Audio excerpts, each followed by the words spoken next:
জানো তো বন্ধুরা, আজকে বিকেলে হাঁটতে বেরিয়ে হঠাৎই দেখা আমাদের পাড়ার রাস্তায় আমাদেরই পরিবারের এক কুটনি পিসি ঠাকুমার সাথে, যিনি কিনা আমার মায়ের পিসি হয়।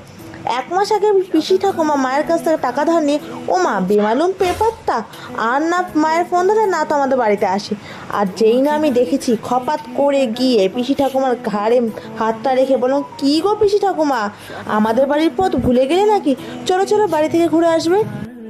অমনি পিসি ঠাকুমা বলে ওঠে, না না, আজকে আর তোদের বাড়ি যাবো না। আজকে আমার এই পথে একটা কাজ আছে, কাজ ছিল, সোজা বাড়ি চলে যাবো। তোদের বাড়ি না হয় অন্য একদিন ঘুরে আসবো।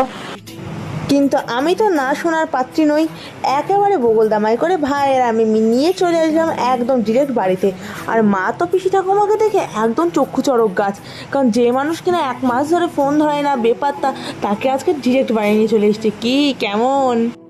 এবার আসে সেকেন্ড স্টেপে, ওনাকেও কিছুক্ষণ বসিয়ে রাখতে হবে। তাই পিসি ঠাকুমাকে মাকে বললাম গল্প করে ব্যস্ত রাখো, আর আমি চলে এলাম রান্নাঘরে।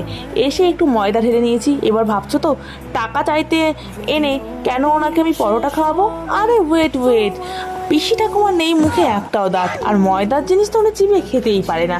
আর আমিও বানিয়েছি আজকে ময়দা দিয়ে পরোটা, মশলা পুর ভরা পরোটা। যেই পরোটা খেতে গিয়ে বাকি দাঁতগুলো খটখট করে পড়ে যাবে।